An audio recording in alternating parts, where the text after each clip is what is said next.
Thank you very much for having me in this very important session that focuses on climate tax, lifestyles, carbon offsetting, with a key focus also on Africa as a region. Let me refer to the opening session, which focused on three key themes, namely everything, everyone is connected everywhere.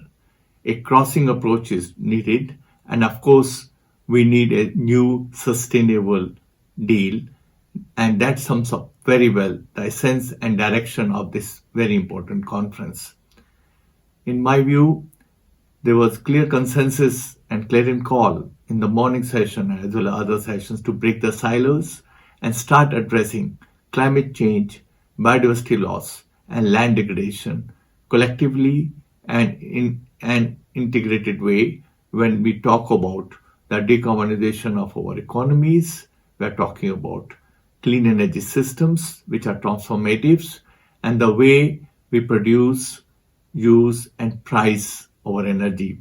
We must also talk about ecosystem services provided by sustainable land management, ecosystem conservation, and landscape restoration approaches. In my view, they are two sides of the same coin.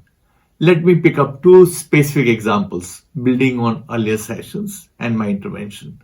The first example is a recent report on net zero by 2050 released by the International Energy Agency.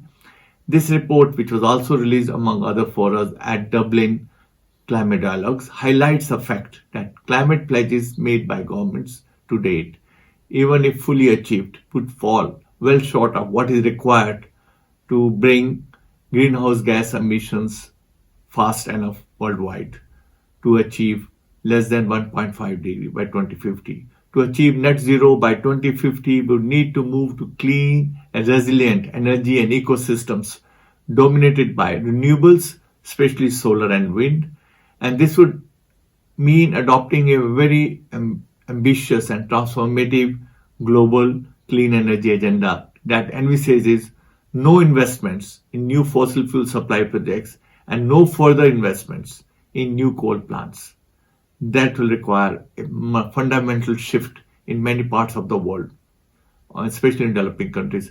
Imagine our world where no sales of new internal combustion engine passenger cars take place by 2035, or by 2040 global electricity sector becomes almost net zero emission sector.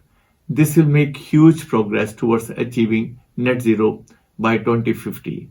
When we talk about transformative energy systems pathways, it is also important to look at the option of providing access to modern energy to over bottom billion, over 800 million people who have no access to energy, and providing clean cooking solutions to 2.6 billion people, especially women and girl child who are most affected due to lack of access to modern clean energy cooked fuels. And especially these communities live in poorest regions, including sub-Saharan Africa. The second example I would like to talk about is Great Green Wall Initiative, which is taking place in the sub-Saharan region of Africa. The Great Green Wall Initiative is regreening the Sahel, restoring degraded lands, and providing decent livelihoods for its people, covering the Sahel all the way from Senegal in the west to Djibouti in the east, restoring degraded lands, fixing carbon, and at the same time providing jobs and opportunities for millions of people to have a decent life in Africa. The main objective of Great Green Wall initiatives was originally to create a long green vegetation cover of at least 7,000 kilometers long and 50 kilometers wide, all along in the Sahel region, covering almost 11 countries. In recent years, this vision has evolved into an integrated ecosystem management approach, striving for a mosaic of different land use and production systems, especially including value chains, focusing on sustainable dryland management and restoration, regeneration of natural vegetation, as well as water retention and conservation measures, including regenerative agriculture. By 2030, the Great Green Wall Initiative aims to restore almost 100 million hectares of currently degraded land, sequester almost 250 million tons of carbon and create 10 million jobs in rural areas.